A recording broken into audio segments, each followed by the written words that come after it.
서늘해졌습니다. 물론 새벽녘입니다. 새벽에 기도하기 참 좋은 때죠.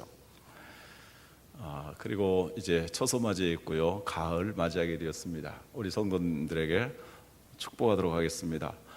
가을에 풍성한 은혜가 있기를 축원합니다.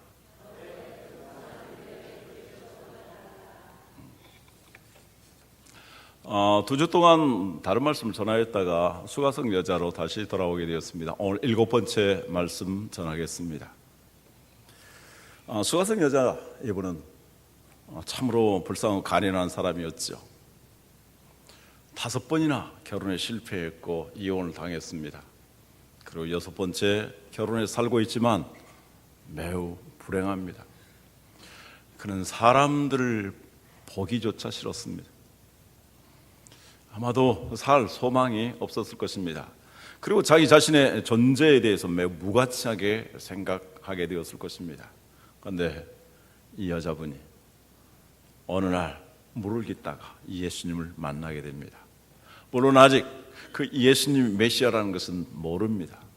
그렇지만 그분이 정중하게 대해주고 자기를 이해하고 자기에게 소망을 줌으로 인하여서 자기 자신도 한 인간이며 사람으로 대우받을 만하며 존재해야 될 가치가 있으며 소망이 있는 사람이라는 것을 깨닫게 됩니다.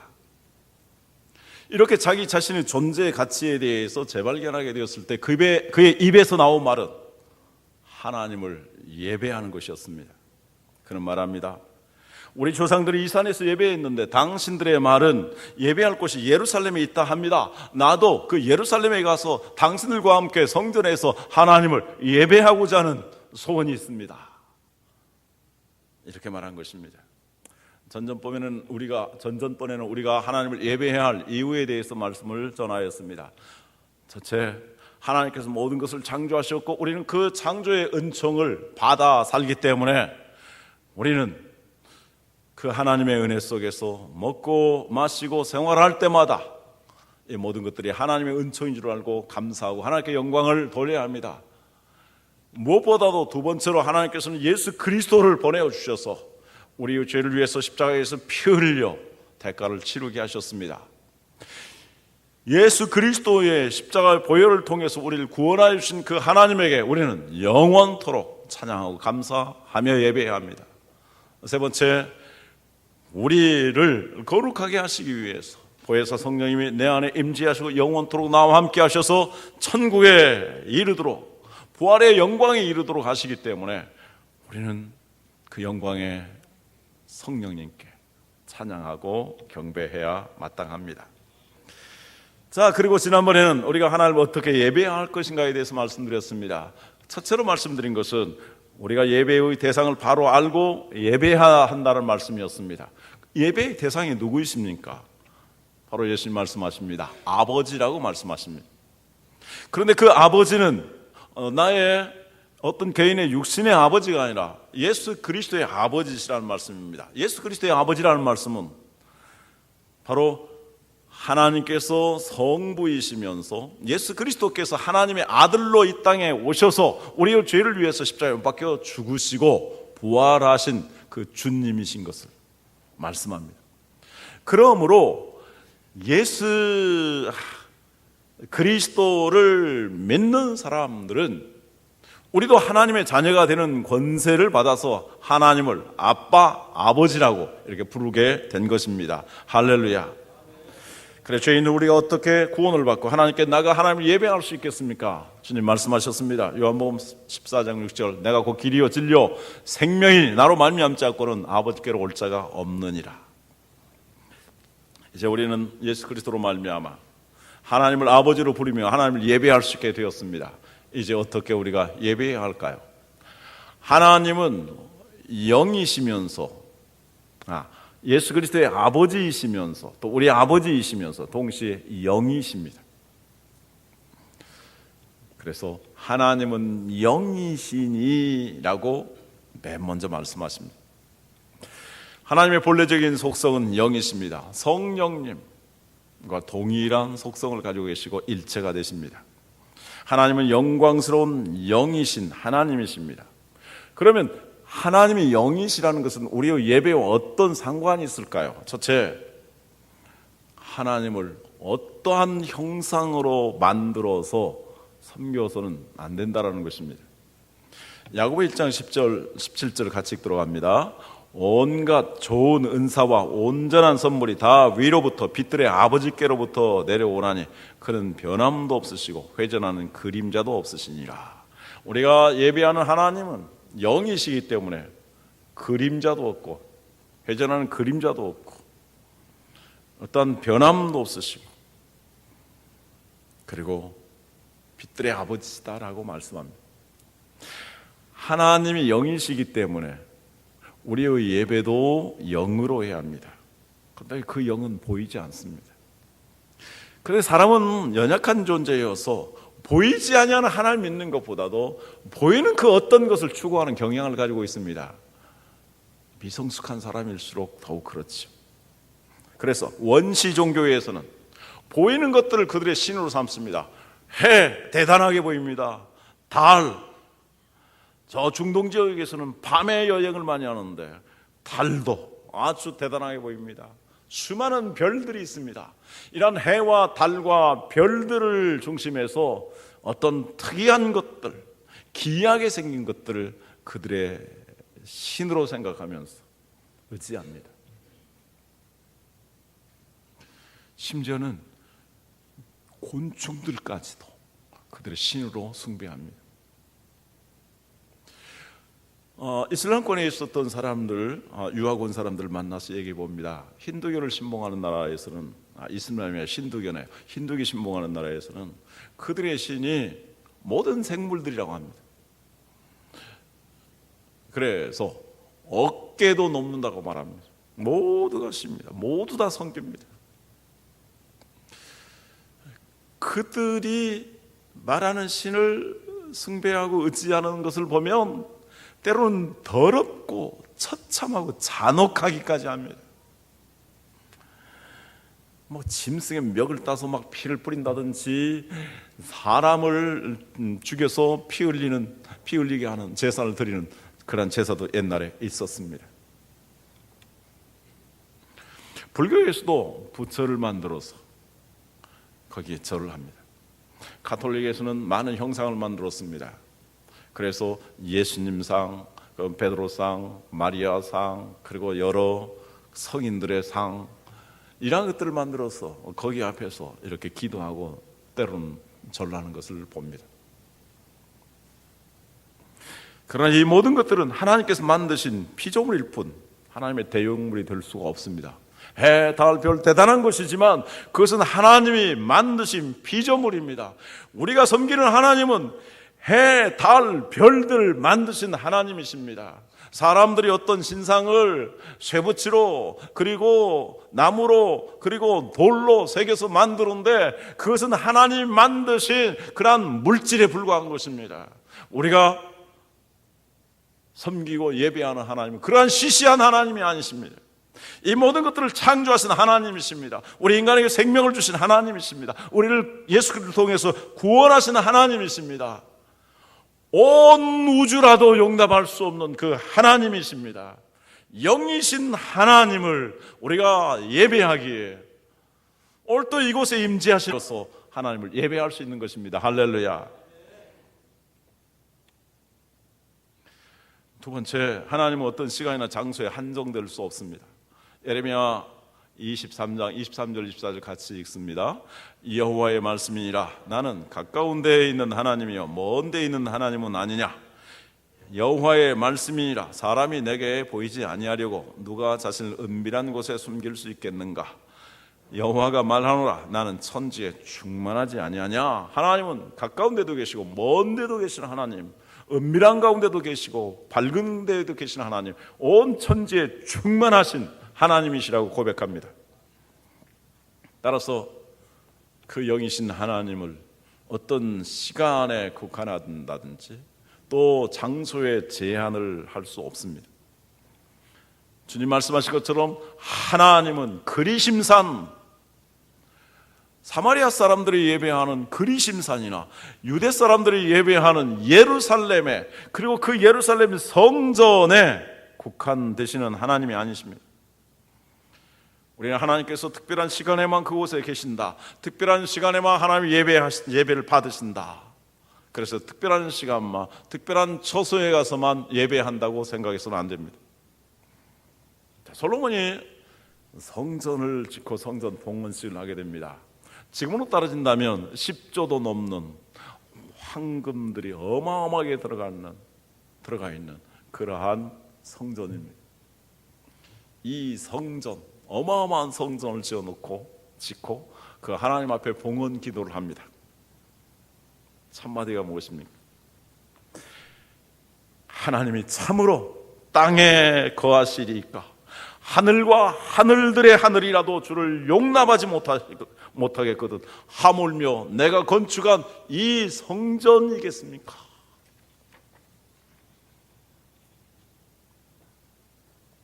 영이신 하나님, 하늘의 하늘들도 용납할 수 없는 그 하나님이십니다.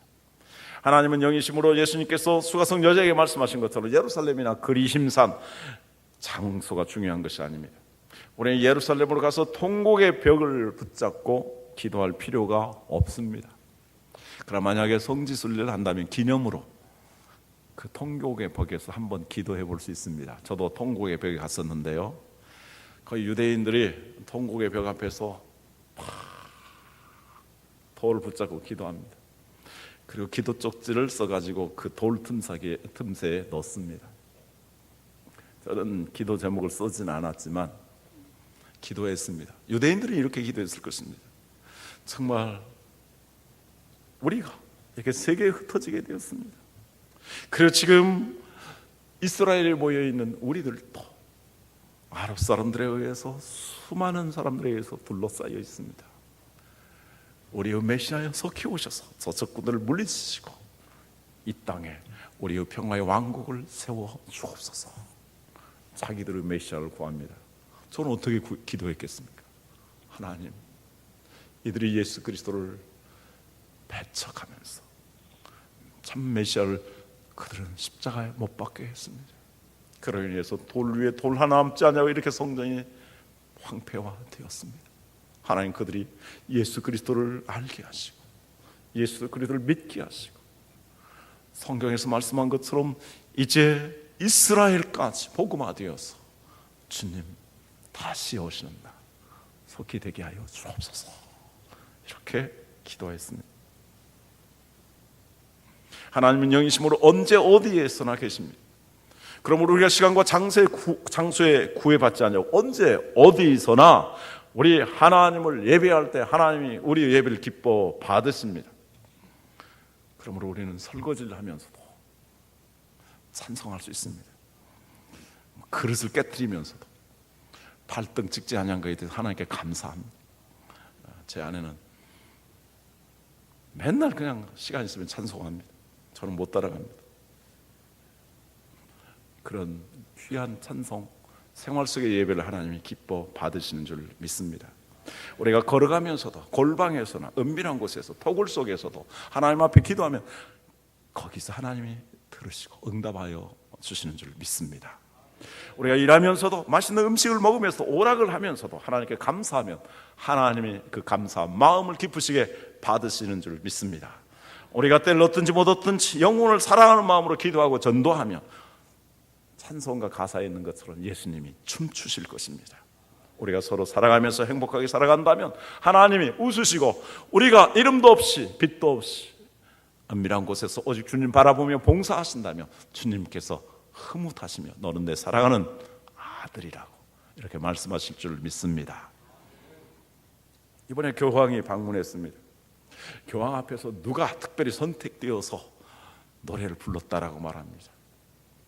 그리고 그것을 굉장한 영광이라고 생각합니다. 아니, 교황의 얼굴을 보기 위해서 17만 명이 초대를 받았는데 100만 명이나 되는 사람들이 모였습니다. 교황이 지나가는 가운데 손만 만졌어도 이것을 가문의 영광이라고 생각합니다. 그러나 그들이 부른 노래가 무엇인가요? 아베 마리아, 예수님이 아닙니다. 그들이 노래한 가요, 하나님이 예수님 없습니다. 그것이 무슨 영광입니까? 우리가 예배하는 하나님은 사람이 아닙니다. 영원하신 거룩하신 하나님이십니다. 그 위대하신 하나님에게 오늘도 나오고 언제 어디서나 하나님을 예배할 수 있다는 것은 우리에게 엄청난 특권이며 정말 감사하고 자랑스러운 일입니다. 오늘 아침에 일부 예배 인도하기 위해서 올라오는데 집사님 한 분, 연로하신 집사님 한 분이 내려오십니다. 목사님, 부득이한 일이 있어서 오늘 제가 예배 시간에 참석하지 못하게 되었습니다. 그래서 일찍 나와서 하나님께 기도하고 지금 나가게 됩니다. 저는 너무 아름답게 보였습니다. 우리 다 같이 모여서 하나님께 예배하지 않냐지만 그래도 주일날 기억해서 이 성전에 용납할 수 없는 하나님이시지만 그래도 주일 성도들이 모여서 예배하는 것을 기억하고 이곳에 먼저 와서 기도하고 분명히 이제 오늘 부득이한 일을 보신다 할지라도 그곳에서 하나님께 기도했던 것처럼 하나님을 찾았던 것처럼 하나님께 기도하며 안타까운 마음으로 하나님께 그곳에서 또 감사하며 살 것입니다. 하나님께서 그와 같은 예배도 귀하게 받으신다고 저는 믿습니다. 세 번째, 영이신 하나님은 지극히 거룩하십니다. 하나님은 그의 모든 피조물들과 근본적으로 구별되십니다. 흠이 없으십니다. 완전하십니다. 의로우십니다. 성결하십니다. 우리가 하나님을 참되게 예배하기 위해서는 이 하나님의 거룩하심 앞에 서야 합니다. 시편 96편 7절의 9절 말씀, 만군의 족속들아 영광과 권능을 여호와께 돌릴지어다. 여호와께 돌릴지어다. 여호와의 이름에 합당한 영광을 그에게 돌릴지어다. 예물을 들고 그의 궁정에 들어갈지어다. 아름답고 거룩한 것으로 여호와께 예배할지어다. 온 땅이여 그 앞에서 떨지어다. 히브리서 12장 28절 29절 같이 읽습니다. 그러므로 우리가 흔들리지 않는 나라를 받았은즉 은혜를 받자. 이로 말미암아 경건함과 두려움으로 하나님을 기쁘시게 섬길지니 우리 하나님은 소멸하는 불이심이라. 우리가 하나님 앞에 예배할 때에 함부로 예배해서는 안 된다고 말씀합니다. 하나님 앞에 예배할 때에 거룩하고 아름다운 것으로 예배하며 그 하나님 앞에서 떠는 자세를 가져야 된다. 두려움과 경건한 자세로 하나님을 예배해야 된다고 말씀합니다. 그렇지 아니하고 예배하는 자들에 대해서 하나님께서 소멸하신 불로서 진노하실 것을 말씀합니다. 사실 함부로 하나님 앞에 예배했다가 하나님의 진노를 받아서 죽은 사람들, 제사장의 아들들도 잘못된 분향을 하다가 하나님의 불을 받아서 즉사하기도 했습니다. 그러므로 우리는 하나님 앞에 예배할 때 하나님의 거룩하심 앞에 서야 됩니다. 이사야의 고백을 들어보십시오. 그런 성전에 올라가서 하나님 앞에 기도하고 있었습니다. 하나님께서 천사들의 모습을 보여줍니다. 스랍이라는 천사들이 6날개를 가지고 있는데 2날개로는 그들도 하나님 앞에서 얼굴을 가립니다. 그들도 그들의 발을 가립니다. 2날개로 이렇게 저으면서 거룩하다, 거룩하다, 거룩하다. 이사야 선지자가 그 모습을 본 다음에 그는 이렇게 고백합니다. 화로다, 나는 망하여도다. 입술이 부정한 가운데 있으면서, 입술이 부정한 가운데서 하나님 말씀을 전한 사람입니다.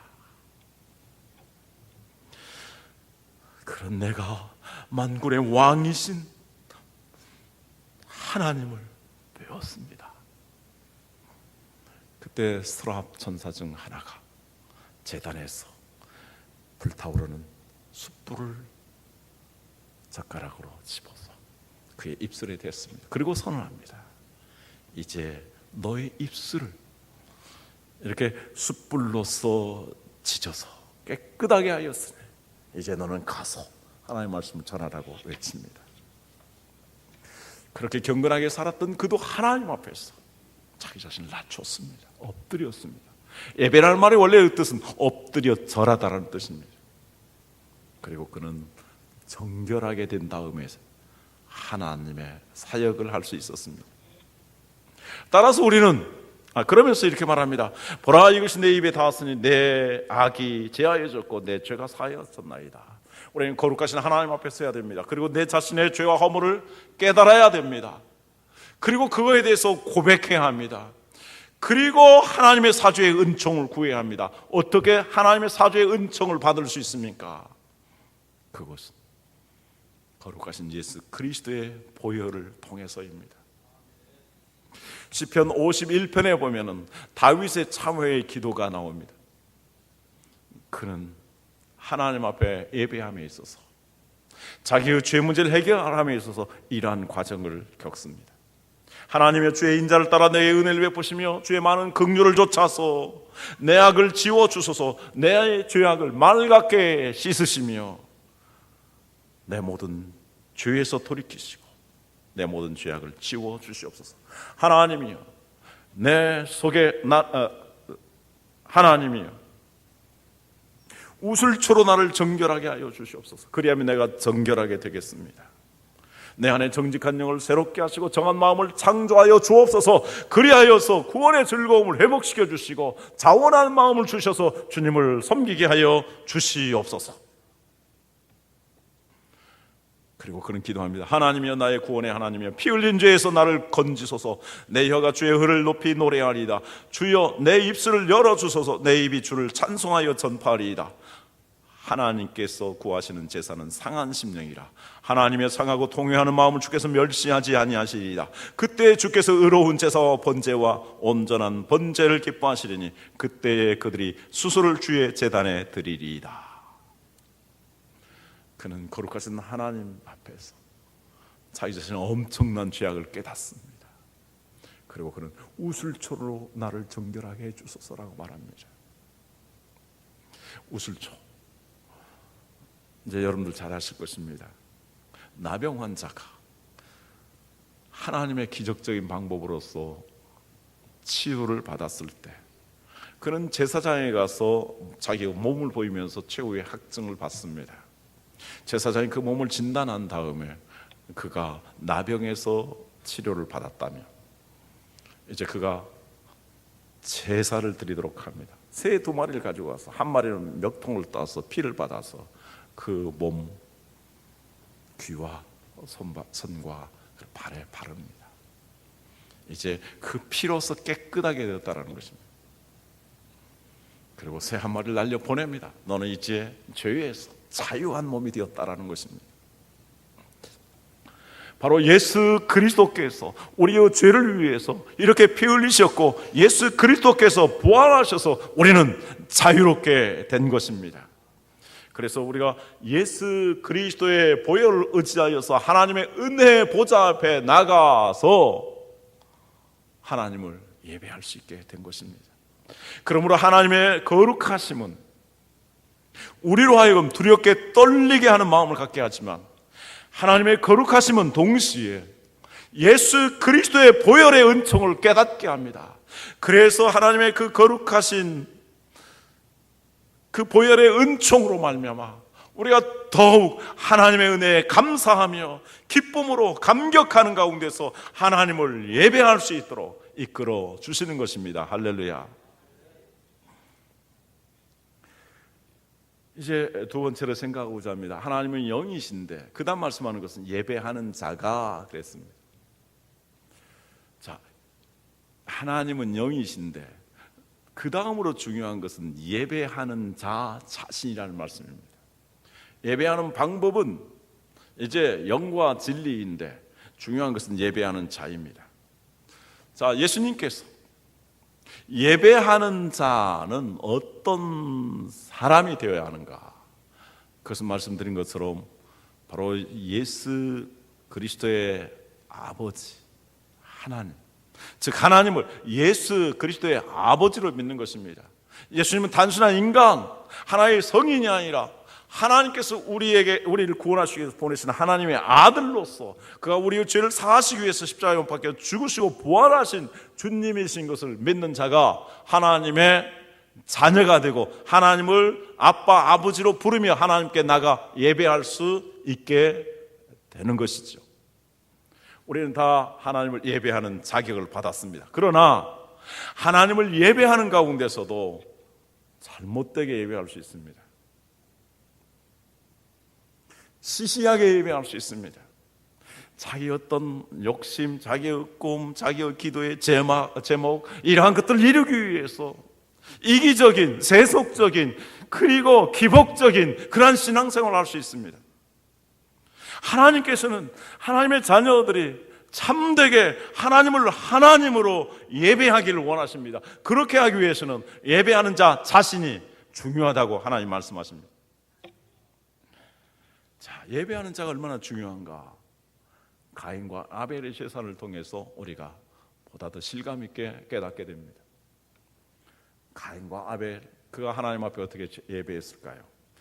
창세기 4장 3절 5절 이렇게 기록합니다. 세월이 지난 후에 가인은 땅의 소산으로 제물을 삼아 여호와께 드렸고 아벨은 자기도 양의 첫 새끼와 그 기름으로 드렸으니 여호와께서 아벨과 그의 제물은 받으셨으나 가인과 그의 제물은 받지 아니하신지라. 가인이 몹시 분하여 안색이 변하니. 자, 여기 매우 중요한 것, 제가 가끔 말씀드렸습니다만 여러분들 잘 아시겠죠? 왜 하나님은 가인의 제사를 받지 아니하시고 아벨의 제사를 받으셨는가? 수많은 논쟁을 합니다. 저도 교회 다니면서 이거에 대한 토론회를 가지고 논쟁을 여러 차례 했었던 기억이 납니다. 그러나 성경을 자세히 보면 제물은 다음 이야기입니다. 하나님께서는 가인의 제물, 아벨의 제물 그 이전에 가인과 아벨을 보셨습니다. 하나님께서 연락하셨다라고 말씀하는데, 연락하셨다는 말, 여기 받으셨다라는 말씀을 하는데 그 히브리의 원뜻은 보셨다라는 것입니다. 하나님께서 먼저 가인과 아벨의 중심을 보셨습니다. 가인의 마음속에는 하나님께서 그의 제물을 받지 아니하였을 때 그는 아벨에 대해서 분노하는 마음을 가지고 있었습니다. 안색이 변했습니다. 그는 자기 죄성에 대해서, 자기의 분노에 대해서 심각하게 생각하지 않았습니다.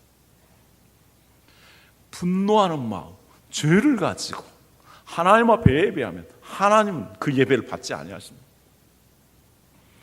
그러므로 형제를 미워하면서 형제들에게 잘못된 일을 하면서 하나님 앞에 제사를 한다면 형제와 사과를 한 다음에 하나님 앞에 예배하라고 말씀합니다.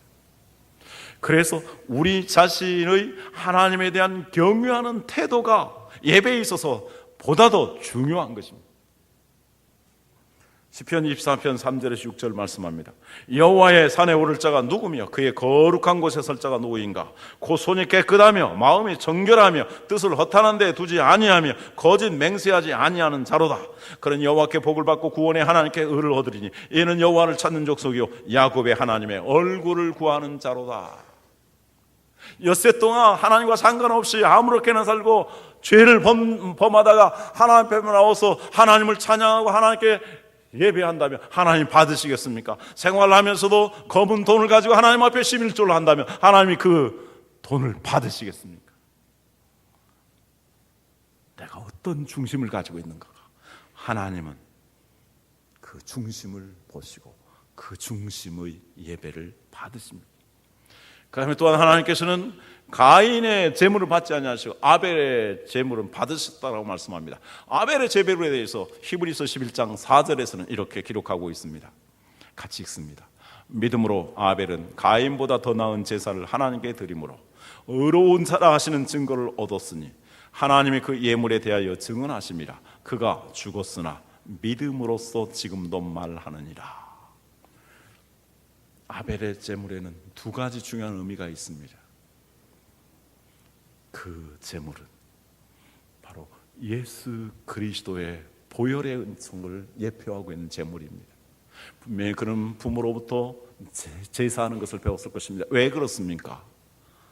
바로 그들이 범죄한 다음에 하나님께서 여인의 후손을 약속하셨고, 그 여인의 후손이 그들의 구원을 위해서 바로 고난을 당하시고 가죽옷을 남긴 짐승처럼 이렇게 찢겨져서 상하여서 죽을 것을 말씀하셨는데, 그거에 따라서 그래서 하나님께서 그 예물에 대해서 증언하신다. 예수 그리스도의 보혈을 의지하여서, 내가 죄를 지었다 할지라도 예수 그리스도의 보혈을 의지하여서 우리의 죄를 자백하며 주님께서 정결하게 하시고 우리의 예배를 받으십니다. 그런데 또 하나, 그 예물, 첫 새끼와 양의 첫 새끼와 기름이라고 말합니다. 양의 첫 새끼는 먼저 처음으로 최우선적으로 하나님께 드렸다라는 것입니다. 기름은 가장 소중한 것을 의미합니다. 그래서 때때로 이 기름은 심령이라고 번역되기도 합니다. 최상의 것을 하나님 앞에 드렸다라는 것입니다. 우리가 믿고 우리가 섬기는 하나님, 시시한 하나님이 아니십니다. 우리는 하나님을 하나님으로 예우해야 합니다. 하나님을 하나님으로 예우할 때 우리는 무엇보다도 먼저 최우선적으로 하나님께 감사해야 합니다. 모든 땅의 은총들과 신령한 하나님의 복들에 대해서 먼저 하나님께 감사하고 하나님께 영광 돌리는, 그래서 옛날에 가축의 첫 새끼를 하나님께 드렸고, 또 열매를 하나님 앞에 드렸고, 첫 자식들을 하나님 앞에 구별해서 드리게 된 것이었습니다. 우리가 쓰고 남은 다음에 하나님께 드리는 것이 아닙니다. 흠이 있는 것을 드리는 것이 아닙니다. 정말 그 기름을 드렸듯이 우리의 중심을 다하여 하나님을 예배할 때에 우리가 하나님을 예배하는 것이고, 그리고 그 하나님께서 그 예배를 받으시며 그 하나님을 예배하는 자들 하나님께서 복되게 영광스럽게 하실 줄로 믿습니다. 기도하겠습니다.